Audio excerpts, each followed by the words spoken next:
untuk Magister Studi Islam. Kemudian terakhir, bahwa saldo wakas masjid sampai pada bulan atau minggu yang lalu berjumlah Rp17.489.000. Kemudian uang sholat Jumat pada Jumat pekan kemarin mendapat Rp2.755.000. Adapun pengeluaran sejumlah sejumlah Rp3.162.000. Sehingga seluruh wakas masjid sampai pada hari ini berjumlah Rp17.118.000. Jazakumullah khairan katsiran. Demikian keadaan wakas masjid di tingkat Kota Raya sampai pada saat laporan ini kami sampaikan. Untuk selanjutnya, sebelum sholat Jumat pada siang yang kita mulai, kepada seluruh jamaah dipersilakan untuk memilih barisan depan dahulu. Monggo barisan yang masih kosong di depan untuk diisi. Kemudian barisan yang selanjutnya dimohon untuk menyesuaikan. Kemudian bagi jamaah yang berkomunikasi untuk tidak lupa di-share terlebih dahulu selama berlangsung ibadah sholat Jumat pada siang hari ini. Baiklah, karena waktu sudah masuk, untuk itu sholat Jumat akan segera kita mulai. Kepada Ustaz Muhammad Puji Kurniawan Swasti maupun Bapak Sukasno disilakan. Sekian atas nama tampil kami ucapkan terima kasih. Assalamualaikum warahmatullahi wabarakatuh.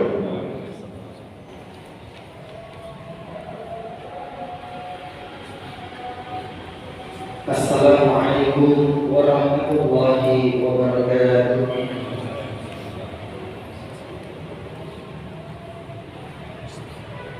Allahu Akbar, Allahu Akbar.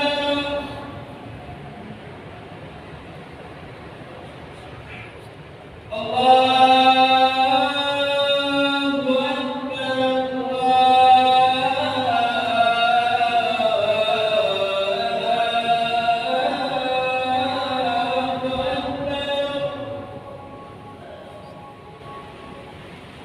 Asyhadu an la ilaha illallah.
Alhamdulillah, Alhamdulillahilladzi an'ama 'alaina bi ni'matil iman wal Islam. Asyhadu an la ilaha illallah al-waliyyul a'lam wa asyhadu anna Muhammadan 'abduhu wa rasuluhu sayyidul anam. Sallallahu ala nabiyyina Muhammadin wa ala alihi wa ashabihi sallallahu wa sallam daimain mutalazimain ala dhuhuri wal ayyam. وسلم تسليما كثيرا. أما بعد فيا عباد الله اتقوا الله اتقوا الله اتقوا الله حق تقاته ولا تموتن إلا وأنتم مسلمون. وقال تعالى في القرآن الكريم: أعوذ بالله من الشيطان الرجيم. الرجال قوامون على النساء بما فضل الله بعضهم على بعض وبما أنفقوا من أموالهم فالصالحات قانتات حافظات للغيب بما حفظ الله. Ma'asyiral muslimin sidang jemaah hafizahullah, khususnya sidang jemaah Masjid Al-Ittihad yang luar biasa, kita masih bisa berwajah dan kita tidak henti-hentinya senantiasa selalu dibasahi lisan kita dengan kalimat thayyibah, khususan hamdalah atau tasbih. Kita bisa bersyukur kepada Allah selain kita berzikir, takbir, tahlil, istighfar, tahmid dan juga yang lain. Tapi alangkah lebih baiknya kita senantiasa mengambil apa yang sudah disampaikan salah satu sahabat Rasulullah Muhammad al-Mustafa SAW dalam beberapa sirah nabawiyah. Ada beberapa asar ketika Sayyidina Umar bin Khattab selalu mengatakan, menyampaikan kepada jamaah, kepada umat Islam, khususnya ketika beliau menjadi amirul mukminin, ada dua kenikmatan yang selalu dan sering, berarti ini sudah banyak sekali melakukan hal ini. Ada dua kenikmatan yang sering dilupakan oleh umat manusia, khususnya yaitu umat Islam, umatnya Kanjeng Nabi Muhammad. Yang pertama adalah kenikmatan kesehatan dan yang kedua adalah kenikmatan kesempatan. Salawat serta salam tercurah kepada suri tauladan kita Nabi Muhammad sallallahu alaihi wasallam yang telah betul-betul memberikan keteladanan, menjadi master bagi kita semuanya, menjadi idola bagi kita semuanya. Bahkan kalau kita membuka sirah nabawiyah, sejarah bagaimana Kanjeng Nabi Muhammad ini menjadi manusia yang paripurna, tidak hanya milik kita sebagai umat Islam, tetapi beliau adalah rahmatan lil alamin, menjadi rahmat bagi semesta alam, sehingga beliau bukan hanya menjadi teladan bagi kita yang muslim, bahkan saudara kita yang non muslim pun meneteskan air mata ketika mendapatkan apa cerita yang sudah dilakukannya. Ma'asyiral muslimin sidang jemaah hafizahullah, perkenankan khotib pada kesempatan siang kali ini untuk memberikan wasiat takwa khususnya untuk diri khotib pribadi dan pada dasarnya pada umumnya untuk kita sebagai jemaah muslimin. Ketika Rasulullah memberikan sunnah, ada pada benak kita, ada dalam otak kita, sunnah nginu jenggot, ternyata bukan itu saja. Sunnah Nabi poligami, ternyata bukan itu saja.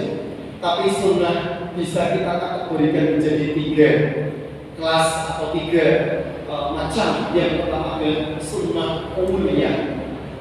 Mungkin khotib sering menyampaikan beberapa majelis taklim agar tidak salah kaprah kita, sehingga kita kadang di jalan melihat sidik-sidik kok sunnah, sidik-sidik kok sunnah. Jadi definisi sunnah itu apa?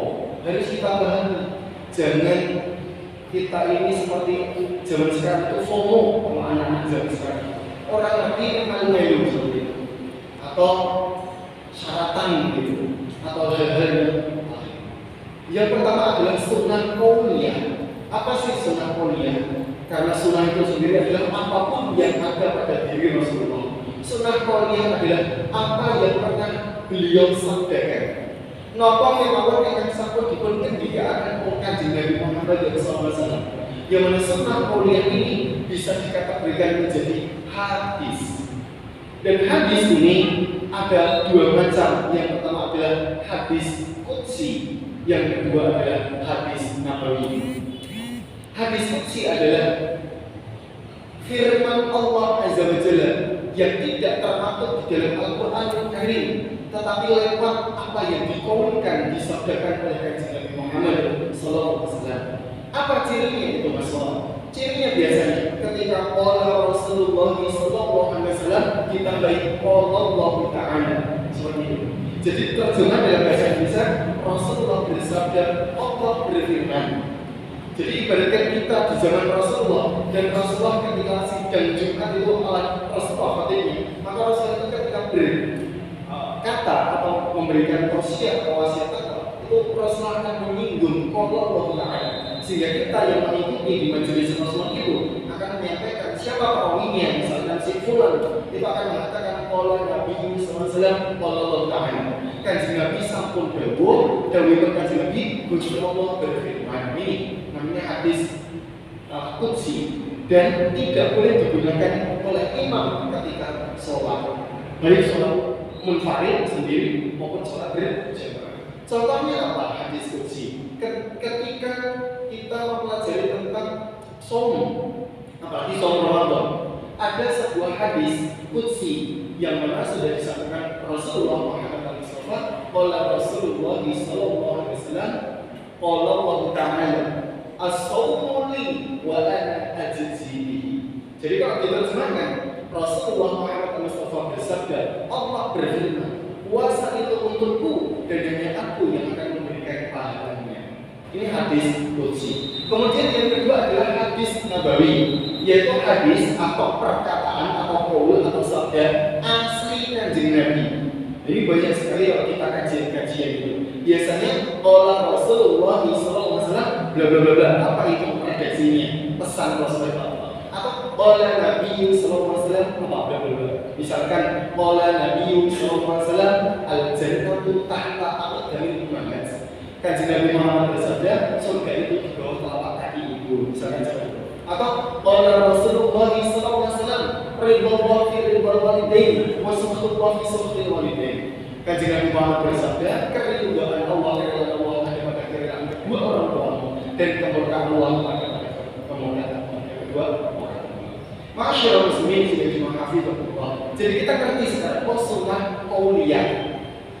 Ketika alim ulama, habaib, bapak-bapak tokoh Muhammadiyah, tokoh Islam, tokoh NU, apapun majelis itu ketika menghikmah, ketika mengucapkan qala Allah Ta'ala, itu berarti Quran. Tapi kalau qala Rasulullah SAW, qala Ta'ala berarti hadis qudsi. Tapi kalau qala Rasulullah SAW, apa langsung redaksinya berarti itu hadis? Itu namanya sunnah qauliyah. Yang kedua adalah sunnah fi'liyah. Napa ingkang sampun dipun lampahi Kanjeng Nabi. Apa saja yang sudah disampaikan dilakukan oleh Kanjeng Nabi. Contohnya ketika Kanjeng Nabi lewat di sebuah jalan ya lurung gitu ya, gang kalau tempat kita di tanda ini. Terus Rasulullah itu menghindari sesuatu, jalan, terus gini.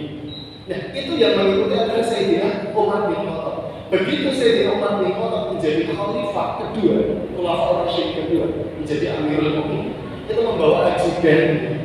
Pejabat kita ini ada ajudan yang jelas sejak zaman dulu memang ada.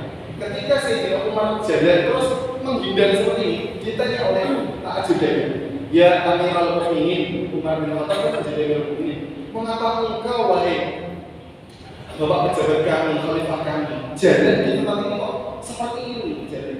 Disampaikan sama Sayyidina Umar bin Khattab, wahai ajudanku, ketahuilah waktu aku derek Kanjeng Nabi, waktu aku mengikuti Kanjeng Nabi, membersani Kanjeng Nabi di jalan ini seperti itu.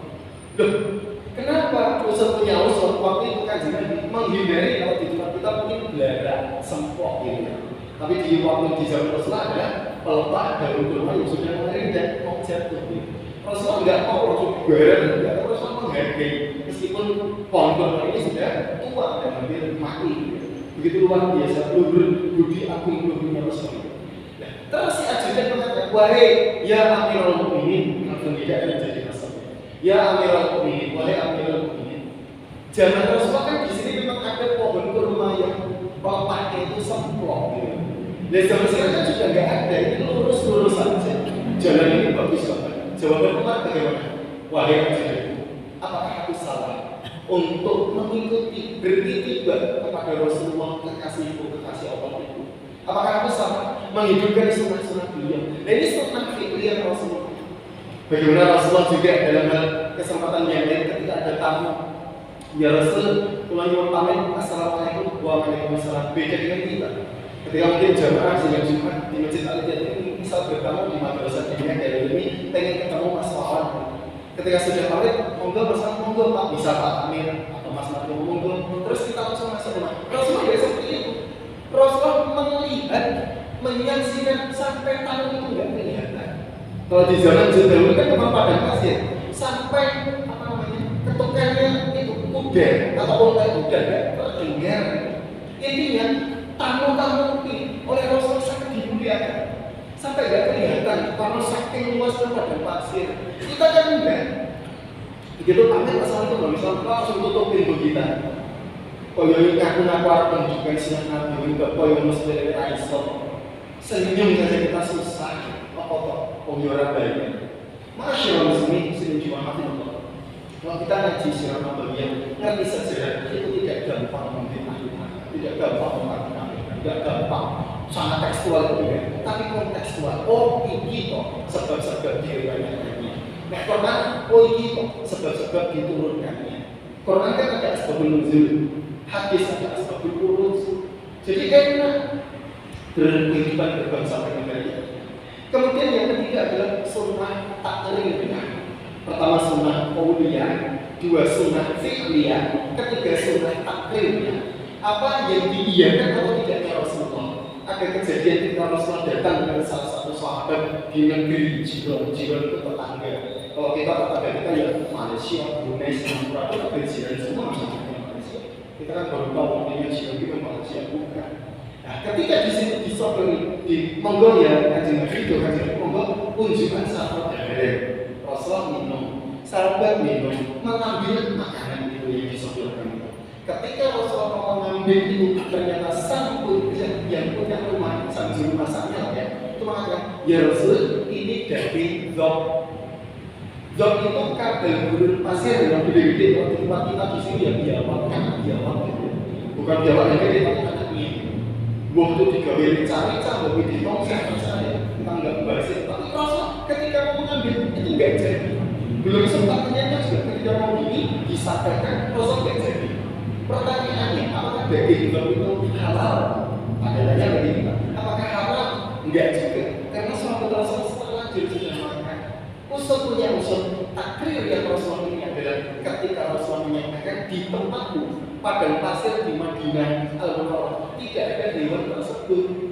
Sementara di padang pasir yang lain ada hewan tersebut. Rasulullah sangat menjaga, tidak sembarangan asal darat. Rasulullah sangat menjaga. Sehingga kita harus sadar, oh ternyata sifat padang pasir itu banyak banget. Yang ada di Makkah berbeda dengan Madinah. Terus di daerah California juga ada gurun pasir, beda dengan yang ada di Afrika, beda dengan yang ada di Babilonia, Irak dan sebagainya. Masya Allah, yang kedua ada lagi dua sahabat yang mau sholat karena sholat zuhur tidak menemui air, sementara mereka langsung tayamum dan sholat. Selesai tayamum, dua sahabat ini menemukan air di masing-masing itu, sehingga salah satu sahabat mengambil air wudhu, sholat lagi zuhur itu. Berikutnya, hari berikutnya disampaikan kepada Rasulullah, ya Rasul kami berdua pernah melaksanakan sholat zuhur dengan tayamum, tetapi begitu selesai tayamum kami mendapati air dan saudaraku ini ya Rasul mengulang sholat lagi. Mana yang sah, mana yang batal? Rasulullah senyum, kamu berdua sah semua. Hei, kamu yang tidak mengulangi, kamu sudah sah sholat zuhur dengan tayamum. Hei, kamu yang sudah sholat zuhur dengan tayamum, kok wudhu setelah ketemu air di padang pasir dan kamu sholat lagi, kamu dapat pahala double. Enaknya Rasulullah enggak langsung, oh koyo, saya kok berani ya. Inilah takdir dari Rasulullah. Semoga sekelumit wasiat ini bisa membawa dampaknya positif bagi kita, sehingga kita bisa hidup di masyarakat yang egaliter. Semakin tambah ilmu kita, insya Allah kita semakin tahu tawadhu dan betul-betul keluarga kita menjadi keluarga yang mukmin kami, keluarga yang sakinah mawaddah warahmah di yaumil hisab pada masyarakat nanti. Insyaallah kita dipanggil Rasulullah menjadi umat Nabi Muhammad dan dalam golongan yang baik. Barakallahu li wa lakum fil Qur'anil azim wa nafa'ani wa iyyakum bima fihi minal ayati wal hikam wa taqabbal minni wa minkum ila rabbikum innahu huwas samiul alim wa qul rabbi ighfir warham wa anta khairur rahimin.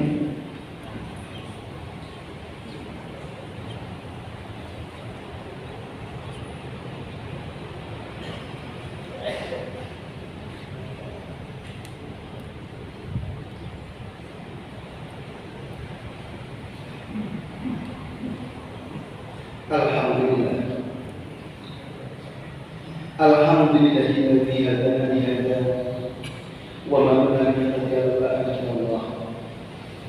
Asyhadu an la ilaha illallah wa asyhadu anna Muhammadan abduhu wa rasuluh. Amma ba'd. Fa ya ibadallah, usikum wa nafsi bi taqwallah la'allakum tuflihun. Wa qala Allah ta'ala, a'udzu billahi minasyaitonir rajim. إن الله وملائكته يصلون على النبي يا أيها الذين آمنوا صلوا عليه وسلموا تسليما. اللهم صل على سيدنا محمد وعلى آله وصحبه أجمعين. اللهم اغفر للمؤمنين والمؤمنات والمسلمين والمسلمات الأحياء منهم والأموات إنك سميع مجيب الدعوات يا رب العالمين. ربنا ظلمنا أنفسنا وإن لم تغفر لنا وترحمنا لنكونن من الخاسرين.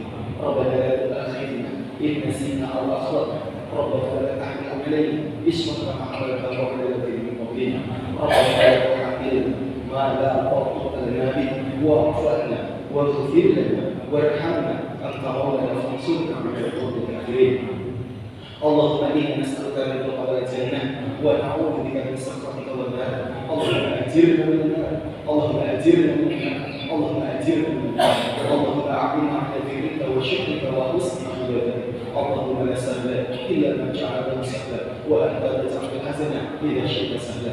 ربنا هب لنا من أزواجنا وذريتنا قرة أعين واجعلنا للمتقين إماما. ربنا آتنا في الدنيا حسنة وفي الآخرة حسنة وقنا عذاب النار.